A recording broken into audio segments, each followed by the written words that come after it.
আসসালামু আলাইকুম, সবাই কেমন আছেন? আজকে বাইরের দেশের যে রোডের রাস্তার কাজগুলো করা হয় এগুলার কাজের ধরনগুলো কেমন, কতটা প্রপারলি তারা কাজ করে এবং কি মানুষের যাতায়াত করার জন্য যদি কোনো রাস্তার উন্নয়নের কাজ করা হয় সেটা যে কতটা নিরাপদভাবে এবং কি কতটা সুন্দরভাবে তারা কাজ করে সেটাই আজকে আপনাদেরকে দেখাবো। এখন যে রোডটা দিয়ে আমি যাইতেছি এটা আরব আমিরাতের শারজার একটা রোড।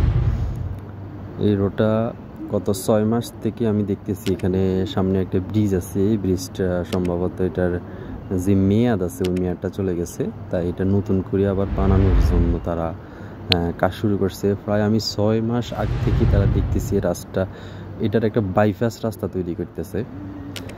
এই যে এখন যে রাস্তা দিয়ে আমি যাইতেছি এটা হচ্ছে যে বাইপাস যে রোড তৈরি করে, বাইপাস রোড তৈরি করছে তারা, যেন ওই রাস্তার যে ব্রিজটা ভাঙ্গা হবে ওই ব্রিজটা যেহেতু ভাঙ্গার পরে যেহেতু কারোর কোনো সমস্যা না হয় এই জন্য তারা এতটা নিখুঁতভাবে এবং কি কতটা সুন্দর করে রাস্তাগুলো তৈরি করছে। দেখেন এটা একটা বাইপাস রোড, কিন্তু এটা পরবর্তীতে যখন ব্রিজটা ভেঙে ফেলা হবে এই রাস্তাটাও একদমই পুরোপুরি অকার্যকর করে দেওয়া হবে, আর এটাতে আর চলাচল করা যাবে না যতদিন পর্যন্ত ওই প্রপারলি ব্রিজটা রেডি না হয়। আপনারা যদি একটাবার দেখে এটা মনেই হবে না যে এটা কোনো বাইপাস রোড তৈরি করছে। প্রায় 6 মাস থেকে 7-8 মাস আগ থেকে তারা এই বাইপাস রোডটা তৈরি করছে। এই রোডগুলো টেম্পোরারি এতটা স্ট্রংভাবে তৈরি করে যেহেতু কখনো কোনো সমস্যা না হয় গাড়ি যাতায়াত করার জন্য। দেখেন তারা এমনভাবে ওই রোডটারে বাইপাস করে এখান দিয়ে রোডটা আগে প্রপারলি তৈরি করে রেডি করার পরে যে তারা কাজটা স্টার্ট করছে। আমাদের দেশে যে রোডগুলো আছে যখন কোনো উন্নয়ন কাজ করা হয় তখন মানুষ যে যাতায়াত করার জন্য যে কতটা দুর্ভোগ পোহাইতে হয় দিনের পর দিন, মাসের পর মাস, বছরের পর বছর, এগুলো দেখার পরে আসলে মনে হয় যে আমরা কতটা পিছায় আছি। যে দেখেন সামনে একটা ব্রিজ আছে, এই ব্রিজটা ভাঙা হবে, এটা একদমই ব্রিজের সাইডে দিয়ে যে একটু মরুভূমি আছে আউটসাইডে দিয়ে বাইপাস রোডটা তৈরি করছে, কতটা বড় করে ডবল লাইন করে 4 লাইন তৈরি করছে তারা বাইপাস রোড।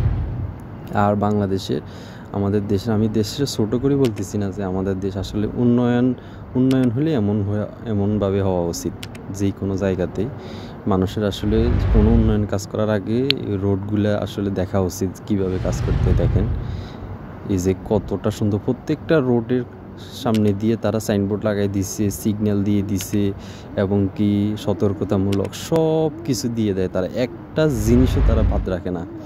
নর্মালি যে রোডগুলো হয় মানে যে মেন রোডগুলো হয় এগুলোর মতন করে এই বাইপাস রোডটারে তারা তৈরি করছে। দেখেন কতটা সেফটির সাথে তৈরি করছে। আপনি যদি একটাবার জিনিসগুলো লক্ষ্য করেন, ফলো করেন, দেখেন ওই দিয়ে কতটা দূরত্ব বজায় রাখছে তারা, দূরত্ব কিন্তু বজায় রাখছে। আপনারা যদি দেখেন ওই যে আগে রোডটা দেখাতে এখানে বুলডোজার আছে, যে জেসিবি আছে, ওইগুলা দিয়ে ব্রিজটা ভাঙা হইতেছে, অর্ধেক ভাঙা হয়েছে আর অর্ধেক ভাঙা হইতেছে, ওইখান থেকে অনেক দূরত্ব বজায় রাখে। কিন্তু যেহেতু কোনো রকম কাজ করার সময় যে মানুষের যদি কোনো প্রবলেম না হয় এই জন্য তারা অনেকটা দূরত্ব বজায় রাখে কিন্তু এই কাজগুলো করছে। দেখেন এবং কি ব্যারিকেড দিয়ে দিছে অনেক বড় বড়, যে সাইডে দিয়ে দেওয়ার জন্য যে ঢালাই দিয়ে যে এগুলো তৈরি করে, আমি নাম জানি না এগুলার।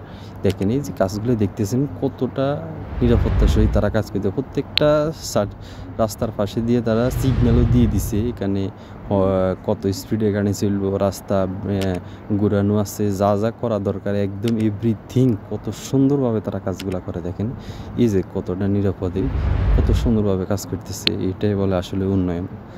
ঠিক আছে। আর আমাদের দেশে যারা কন্ট্রাক্টর আছে যখন তারা কাজ করে কতটা দুর্ভোগ যে মানুষ পোহাইতে হয়, আল্লাহ সুবহানাল্লাহ।